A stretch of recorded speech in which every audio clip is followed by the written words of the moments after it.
Hello, buddy. Welcome back to Tin Man Score Channel. I'm your host, Jeffrey Tin Man Taylor. Today, I'm kicking off my new Shining Gold Tales marathon. Now, I know what you're thinking. I was going to plan on filming this one next year. I figured since this marathon has two Halloween videos in it, I figure I'll go ahead and do it this month so I can get them knocked out of the way. But the next one I plan will be next year. Just thought I'd throw that out there for y'all. But the first video I'm reacting to today is 4 true creepy stories about being followed. So without further ado, I'm going to turn these lights off, move the camera up here for you guys, and let's get this reaction on the road in the back, shall we? Okay, here we go. This is a real story that happened to me in my sophomore year of high school. Okay. I was texting a girl at around midnight, and she told me to come over, so I grabbed my skateboard and snuck out the front door, leaving it open slightly. I skated to the main road where I saw two police cars creating a roadblock in the middle of the street. I ducked into a neighborhood because I was only 15 and wasn't supposed to be out this late. Oh, yeah, if you're going to meet a girl and the cops find you just wandering around the streets by yourself at your age, they're going to be stopping you and questioning you and telling you to go back home. Now let's just see what happens next, shall we? I continued skating when I heard a helicopter from up above. It was a police helicopter with a spotlight, and it looked like it was searching for someone. They shined their light on me, and I waved at them, but they continued flying in circles looking for whoever it was they were looking for. At some point, I decided that I would get in trouble if they saw me climbing a fence to that girl's house because they might confuse me with their suspect, so I chose to skate back home. On the way, I saw a white van drive past me on the road. After a while, I made it back into my neighborhood, and I was only 3 blocks from my house when I saw that same van drive by me, but it passed me and drove up the road. Then I saw it come back around in the opposite direction towards me, like they had just done a U-turn, which was uncommon on this street. But then when they drove by again, they made yet another U-turn. I knew something was up, so I skated as fast as I could onto my street, turning the corner before they could see me. Yeah, that was a very smart move of you to go ahead and go home because they probably would have thought you were the suspect that they were looking for. But if there's a white van that keeps on making a U-turn past you, something ain't right. They might be stalkers that are looking to see if they can grab somebody at this time of night, or might be seeing which house you go into just so they can see if they can break into it later. Who knows? But I don't want to jump ahead with any more theories of my own, so let's just continue to see what else he points out. I hid behind some bushes and watched them as they drove by me very slowly, like they were looking for me. Once I saw them go by, I got back on my skateboard and skated so fast home that I made it there within seconds from blocks away. I got inside and shut the door. I was looking out the window and saw the same van drive past my street extremely slowly, but they never found me. I don't know what they were trying to do or why they were in my neighborhood. Like I said earlier, they probably were looking for a place that they can break into and rob real quick before the police can get there. Or if they saw somebody walking in that area, they probably can snatch them when they're least expecting, or force them to open the door of their house to get in. But luckily he did the right thing and hid behind a bush and skated like his life depended on it and got into his house and locked the door quick before whoever was in that van decided to grab him. So let's get on to story number 2, shall we?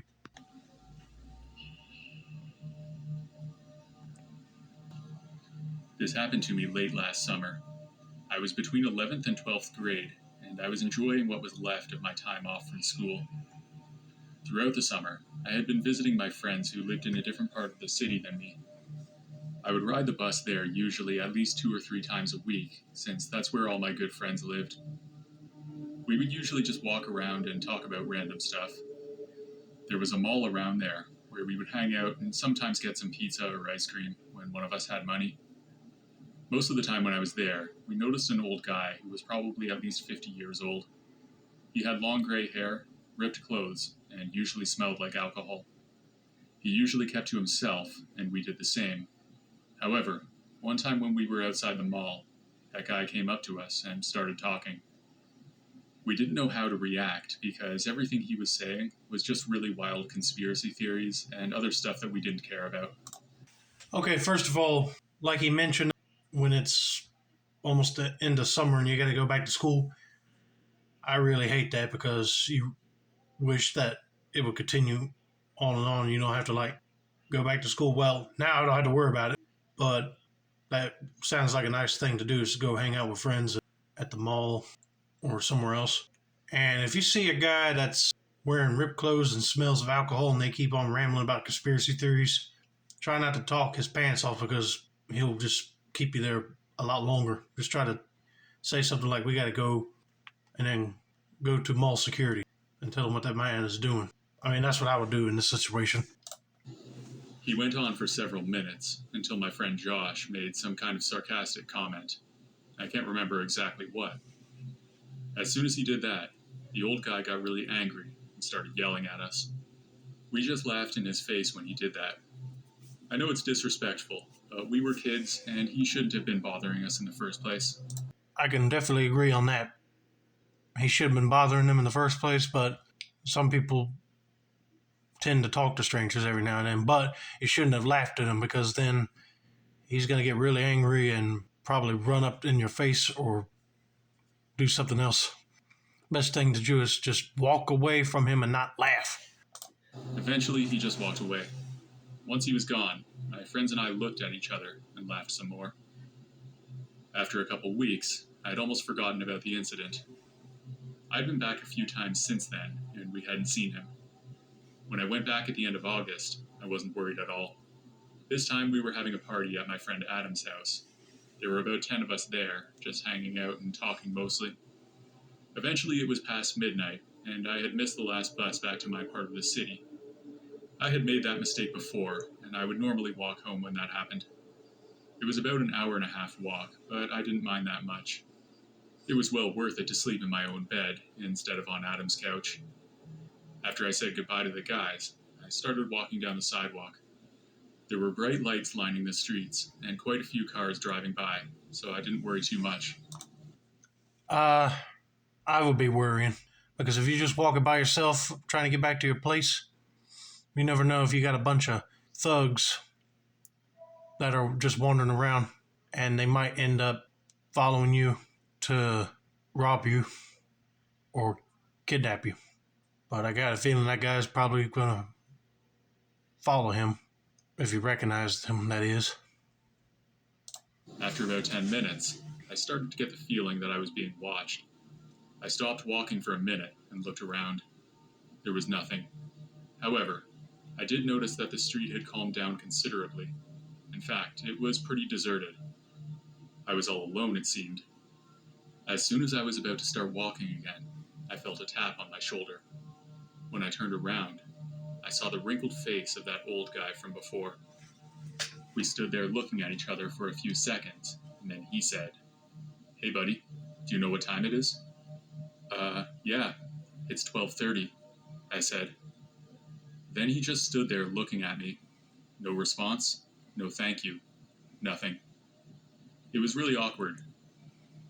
After another long few seconds, I slowly turned around and started walking away. I had to fight the urge to look back because I didn't want him to know that I was scared. Eventually, I couldn't resist, so I turned my head and looked back. The guy was following me. He was around 20 feet back, and he was walking at my pace.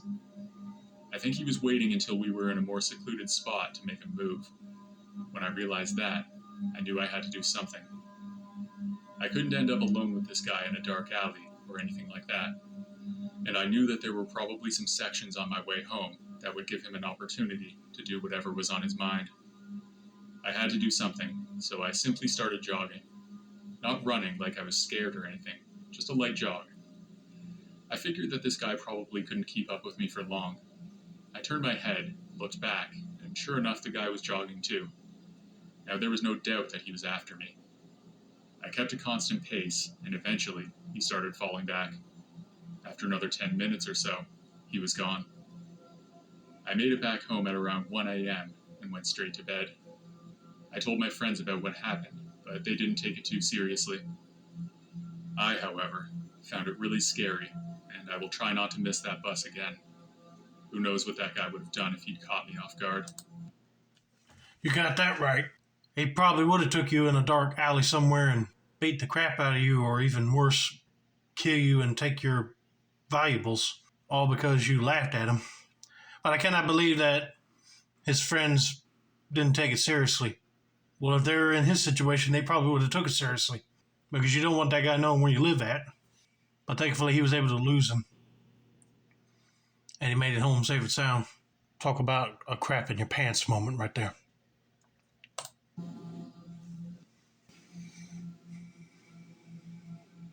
I should mention that I previously lived in a tiny town, but I went to high school in a considerably larger city. I'm a girl, and I was in the 10th grade at the time. I never had a reason or the nerve to go out in the city on my own, so when my two friends wanted to hang out around town, I was nervous to say the least. However, I decided to go with them anyway. We had a blast for a couple of hours after school. A few scary incidents happened along the way. We walked through a store full of expensive statues and gemstones, with a massive backpack protruding from my back. One wrong step, and I would have owed more money than I'd ever seen in my life. That is definitely the truth about that, because I've been to a Pier 1's import store and we've never been back since, because they had a bunch of nice stuff in like a glass mannequin head, and if I bumped that off the shelf, oh man, I would have been paying a lot, or they'd tell me I'm banned from the store and never come back again. I get a little fidgety every time I go into a store that's got all them fancy crystal gems that you place around your house, or even decorative statues, because I'm afraid if my big body turns the wrong way, I might end up bumping it. But also, if her friends asked her to come with them, you shouldn't turn that down, because they probably think that you're a party pooper if you didn't go. But let's just see what happens next, shall we? That and the original restaurant we wanted to go to was closed, so we had to go to Subway instead. However, something much worse happened as it got dark. It was coming time for us to go home, so we enjoyed one last store and then went our separate ways. I called my mother for a ride and waited outside the store, alone in the dark, not terribly afraid yet. I had told my mother where to find me, but she's hopeless with directions, so I had expected to be hanging around for a while. I noticed a news camera stationed outside the store, which made me feel a little safer. But about 10 minutes into the wait, I was approached by two men. Both were at least 30 years old, but they dressed like teenagers with baggy pants and backwards baseball hats. One was short and muscular, the other was probably 6'2" and overweight. My memory is fuzzy due to how freaked out I was, but this is what I remember. They asked me where some town was that I'd never heard of. I shook my head. I was already nervous because I'm a paranoid person on the best of days, and this was not turning out to be the best of days. "Oh, come on," one man coaxed. "Listen, we'll give you a bag of jewelry if you help us," the other man said. Now I was genuinely freaking out. I glanced around and noticed that the news camera had stepped a little closer to us. "Listen," I said, trying really hard not to show how freaked out I was. "I think it's this way, and I don't know anything else," I said, pointing in some random direction. They glanced in the direction of my finger, then glanced back. "Can you show us?" "Again, we have a bag of jewelry," the larger man said. It felt as if my heart had leaped into my throat. I don't know why some people don't take the hint like you're scaring the crap out of them and just follow the directions that this girl is giving you. She don't care about the bag of jewelry. But I guarantee you that they're just a bunch of thugs who are using the whole bag of jewelry gimmick just to entice her to help. And when they don't see nobody is watching, they grab her. But man, I hope she comes up with something quick to get rid of them guys, just so them guys will stop bothering her. "No, thank you. And my mom is coming to get me," I declined as calmly as I could. They stared at me for a few seconds, then nodded, thanking me and heading off in the direction that I'd pointed at. I kept well in the line of sight of the news camera until my mother picked me up. I didn't fully relax for a week. I have absolutely no idea why they were so eager to give me a bag of jewelry. My first thought was that they stole it and wanted to throw the police off their trail by handing it to someone else. The second was that they were trying to lure me away with the jewelry. I wonder what would have happened if the news camera wasn't there. I suspect that that's the reason that they backed off when they did. Either way, it wouldn't have ended well for me. No one believed me, but I didn't expect them to. Since then, I've never felt comfortable alone in the city after dark. It's been 2 years since then, and I live in a larger city now for college. Are you kidding me? Nobody don't believe you? Your friends, your mom or dad? Tell them to go to that street where that news camera is at and see if they can contact the people running it to check that date. And if they see the two men that she described, well, she was telling the truth. Bingo. That's all you got to do. She's right about what them guys probably were planning on doing with her if they showed the jewelry to her. Like she said, either hand it off just so the police won't think it's them carrying it, or just to entice her with it and then grab her. But thank God she gave him a fake set of directions just to get them away from her, but also using the, oh, my mom is coming to pick me up excuse, because if she didn't, they would have still kept on bugging her. But I'm glad she got out of there safe and sound. Don't have to worry about them guys again.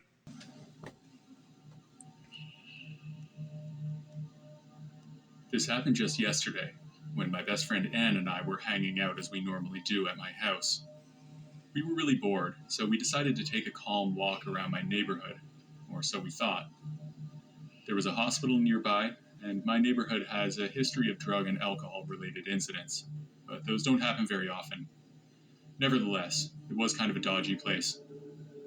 Anne and I were talking and messing around and such for the entire walk, having a blast in each other's company. Eventually, we were about to head back to my house and finish the walk. We had just turned a corner. There were houses on one side, a park on the other side, and there was a 2-lane road separating them. My house was on the right side of the park. Anne and I were walking down the footpath on the side of the park towards my house, in silence, just taking in the views.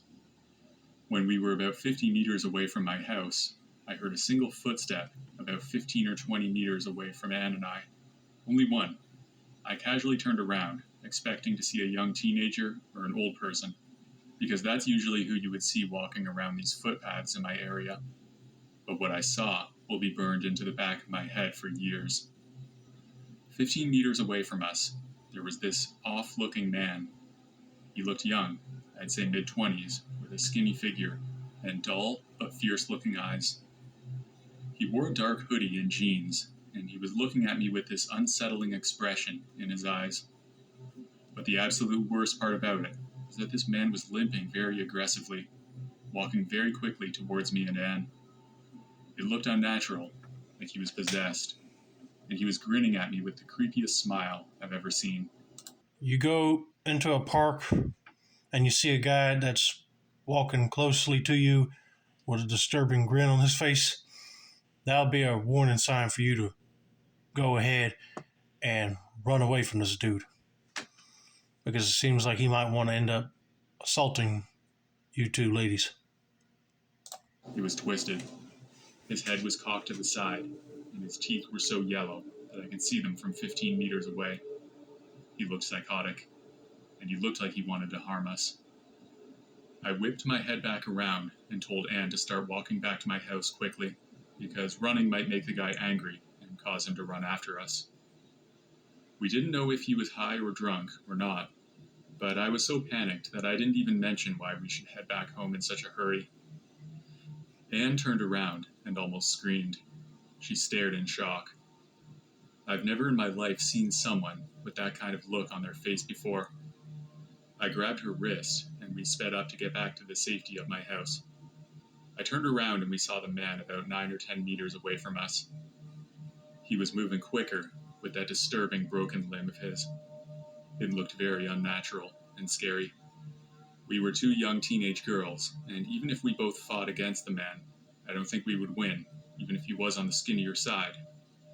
We sped up, and it was a chase. No running, but very close. We managed to get home safely, and when we were inside, I peeked through the window by myself because Anne was in shock for a bit. The man had slowed down, but he was still limping. He crossed over to the other side of the road for some reason and went out of sight. I closed the curtains, my arms still shaking. After all that, Anne and I went back to the kitchen to grab some water. My kitchen window overlooks a bit of the park, and we have a decent view of it. We both saw that man slink back into the park, and we never saw him again after that. Afterwards, I thought about the whole incident, and probably got even more unsettled. I only heard one footstep, no pattern, nothing. Just a thump on the ground by a sneaker. That's it. It then hit me. That man was trying to attack us. He was trying to sneak up on us. It still gives me anxiety, knowing that if I didn't hear that single footstep, or didn't turn around, we could have been in some serious trouble. That man could have had a knife or some other kind of weapon in his pocket. Who knows what could have happened? That was the right move on their part, just to turn around and head back to their house, even though that guy was limping towards them in that direction. But thankfully, they outran that guy and got into the house before he found them. But anyway, I hope you guys enjoyed this video. Don't forget to like, subscribe, turn on post notifications for more Shiny Gold Tails reactions like this. This has been another successful installment of the Tin Man Score channel. I'm your host, Jeffrey Tin Man Taylor, and I said that's a wrap, and have a good weekend.